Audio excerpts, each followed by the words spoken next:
একটা এখন প্রশ্ন, পর্যন্ত কোনো ঘটনা কালবেলাতে একটা নিউজ আপনার হয়েছে, সেখানে আপনি আপনার অতীতে কি করেছেন, ভবিষ্যতে কি করবেন, এটা বক্তব্য সেখানে আমি কালবেলাতে দেখেছি। কিন্তু সেখানে এই কথাটিকে আপনি ভুলে বশত বলেননি যে দুর্নীতিমুক্ত, চাঁদাবাজ মুক্ত একটি এলাকা গঠন করবেন। এই বক্তব্যটা আমি কালবেলাতে পড়ে দেখিনি। আসলে আপনার কি বক্তব্য ছিল, তারা ছাপায়নি নাকি না, আপনি এটা বলতে পারেন? বলেছি তো, আমি তো সবসময় বলি, এখনো বলি জি যে আমি একটি দুর্নীতিমুক্ত, ঘুষমুক্ত, চাঁদাবাজ মুক্ত, টেন্ডারবাজ মুক্ত এলাকা গড়তে চাই। যারা এইসব কর্মকাণ্ডের সাথে জড়িত, আমরা ভবিষ্যতে তাদেরকে কোনো ধরনের আশ্রয় প্রশ্রয় আমাদের এই এলাকায় আমরা দেব না, জি এবং এই জায়গায় আমরা কমিটেড। জি। সুতরাং এখানে সবগুলো দল, সবগুলো নেতা, আমি মনে করি আমার এই বক্তব্যের সাথে একমত। গণমাধ্যমে সে কথাটা উঠে আসে, অনেক সময় গণমাধ্যম ধরেন যে কোট করে বা অন্য ধন্যবাদ কিছু ধরেন যে কেটে আপনাকে, দেয়। অসংখ্য ধন্যবাদ। একটু যেতে শরীফুজ্জামান শরীফ, একটু ভিন্ন আঙ্গিকে যেতে চাই, ভিন্ন আলোচনায়। আপনি নিশ্চয়ই জানেন মানিকগঞ্জে ধর্ম অবমাননার অভিযোগ গ্রেফতার বাউল শিল্পী আবুল সরকারের ভক্তরা হামলার শিকার হয়েছেন এবং তারা অবিলম্বে বাউলের মুক্তি ও হামলায় জড়িত বিরুদ্ধে শক্ত পদক্ষেপ নিতে সরকারের প্রতি আহ্বান জানিয়েছেন। সেখানে দেখা যাচ্ছে তৌহিদি জনতার ব্যানারে বাউল সরকার, আবুল সরকারের সমর্থকদের উপর হামলা করেছে। দেখেছি আমরা, পুকুরে ঝাঁপ দিয়েছে, সেখানে পাথর নিক্ষেপ করা হচ্ছে। এই যে তৌহিদি জনতার ব্যানারে আন্দোলন, হামলা, কিভাবে দেখছেন? প্রথমত এই যে ঘটনাটা, এটা প্রথম না। গত 1 বছর ধরে এই ঘটনা অনবরত ঘটে চলছে।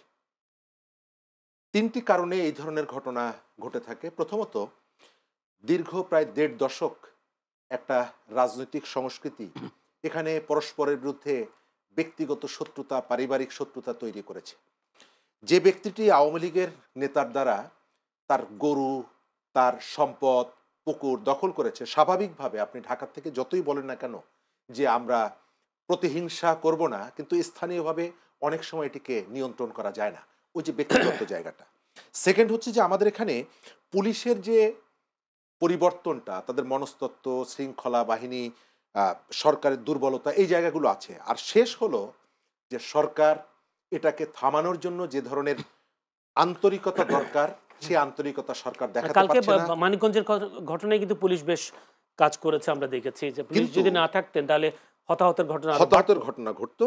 কিন্তু এই 1 বছর ধরে যা ঘটছে, এটা সরকারের দুর্বলতা, ক্ষেত্র বিশেষে সরকারের সমর্থনও আছে এর পেছনে।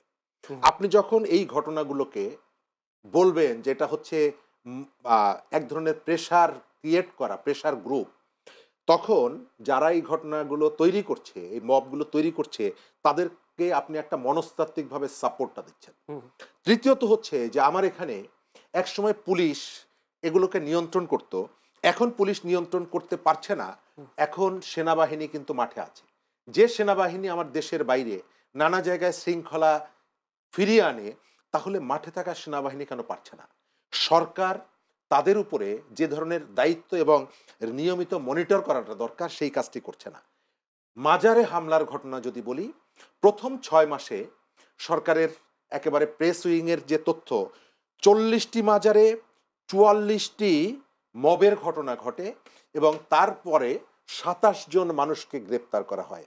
আপনি খেয়াল করে দেখবেন, এক একটা মবের সাথে 100, 200, 500, 1000 মানুষ জড়িত থাকে, কিন্তু 44টা ঘটনায় আপনি 27 জন মানুষকে যখন গ্রেপ্তার করেন, স্বাভাবিকভাবে আমি ধরে নিব যে আপনি কোনো একটা সত্যকে আড়াল করতে চাইছেন, কাউকে আপনি ধরতে চাইছেন না, আবার একটা মেসেজ দিতে চাইছেন যে আমরা তো বসে নেই, আমরা চেষ্টা করছি। এই ধরনের দ্বিমুখী আচরণ একটা দেশের শৃঙ্খলা প্রতিষ্ঠা করতে পারে না। সরকার চাইলে এটি বন্ধ করা সম্ভব।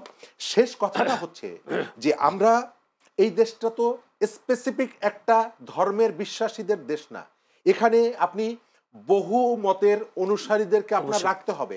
আপনি সামনে নির্বাচন আছে, আপনি ম্যানিফেস্টো দেন যে আমরা যদি নির্বাচনে বিজয়ী হই, এখানে কোনো মাজার থাকতে পারবে না। আপনি যদি বিজয়ী হন, আপনি সেটা ইমপ্লিমেন্ট করেন। এটা তো এটা পক্ষে তো কেউ বলবে না, এইসব বিষয় নিশ্চয়ই মিনিস্ট্রি কেউ দেবে। কালকে আমি যে মানিকগঞ্জে যে ঘটনা আবুল সরকারের কে নিয়ে হলো, এই দায়টা কাকে দেবেন? এটাকে আসলে এই ঘটনা তৈরি করবার জন্য দায়টা কারে দিবেন? প্রথমত সরকারের নীরবতা, প্রপার টাইমে সরকার অ্যাক্ট করে না। আর আমাদের সংস্কৃতির মধ্যে আপনি খেয়াল করে দেখবেন যে এক ধরনের উগ্রতা তৈরি করা হয়েছে। বিপ্লবীরা তার যে দায়িত্বটা সেটি পালন না করে উগ্রপন্থার দিকে গেছে। একজন শিক্ষার্থী, যে পুলিশ কর্মকর্তা জুলাই মাসে এই প্রতিবাদের পক্ষে দাঁড়িয়েছিল, তিনি ভাই বলেছেন বলে তাকে যে ভাষায় ধানমন্ডি ৩২ নম্বরে যে ভাষা ব্যবহার করেছে, তার অডাসিটিটা আপনি দেখছেন। একটা সশস্ত্র বাহিনী, সেনাবাহিনীর বিরুদ্ধে যে ভাষাগুলো ব্যবহার করা হচ্ছে, এই ভাষার ভেতর থেকে আপনি কোনো সংযম দেখছেন? অর্থাৎ আমাদের এখানে যে সংস্কৃতির পরিবর্তনের কথা আমি বলছি, সেই সংস্কৃতির পরিবর্তনটা হয়নি।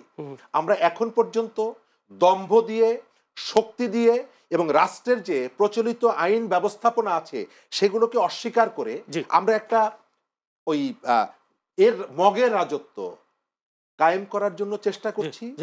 এই ক্ষেত্রে আমি আবুল সরকারের দায় দেখেন কিনা? আবুল সরকার মঞ্চে উঠে যেসব কথাগুলো বলেছেন, সেই কথাগুলো কতটা দায় এই প্রথমত কেউ যদি এই রকমের কোনো ঘটনা তার জায়গা থেকে কথা বলে, তাকে তার বিরুদ্ধে ব্যবস্থা নেওয়ার কতগুলো প্রচলিত পদ্ধতি আছে।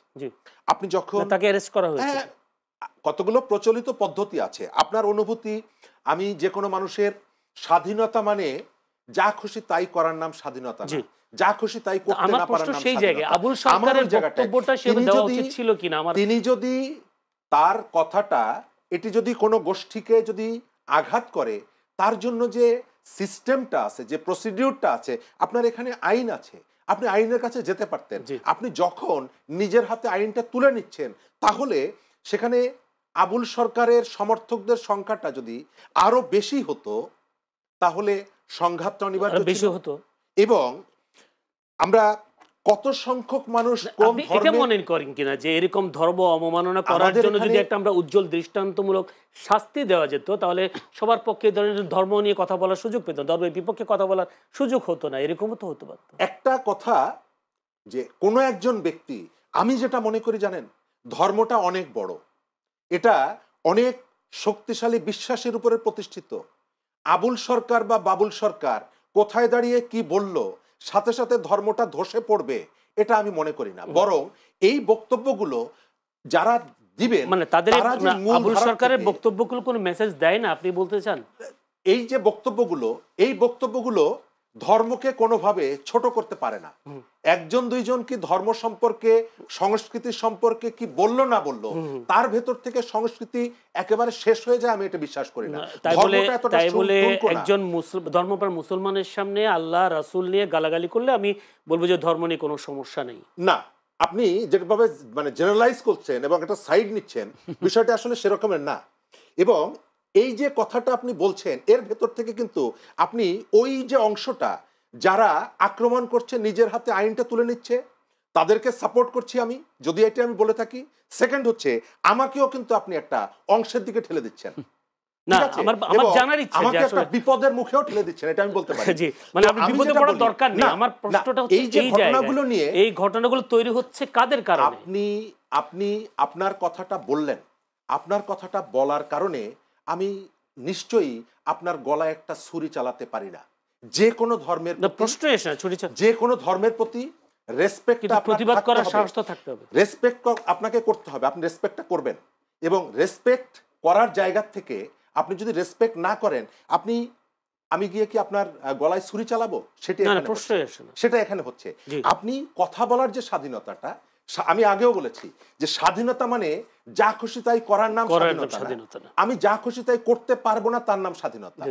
যে ঘটনাগুলো সমাজের মধ্যে অস্থিরতা তৈরি করে, অবশ্যই সেটা আবুল সরকার হোক আর বাবুল সরকার হোক, সেটাকে বিবেচনায় রাখতে হবে। কিন্তু আবুল সরকার যদি সেটির বরখেলাপ করে, তার মানে এই না তার বাড়িতে গিয়ে আগুন জ্বালিয়ে দিতে হবে, তার লাশ কবর। যেহেতু আইনে আছে, এই বিষয়ে তো আইনে আছে।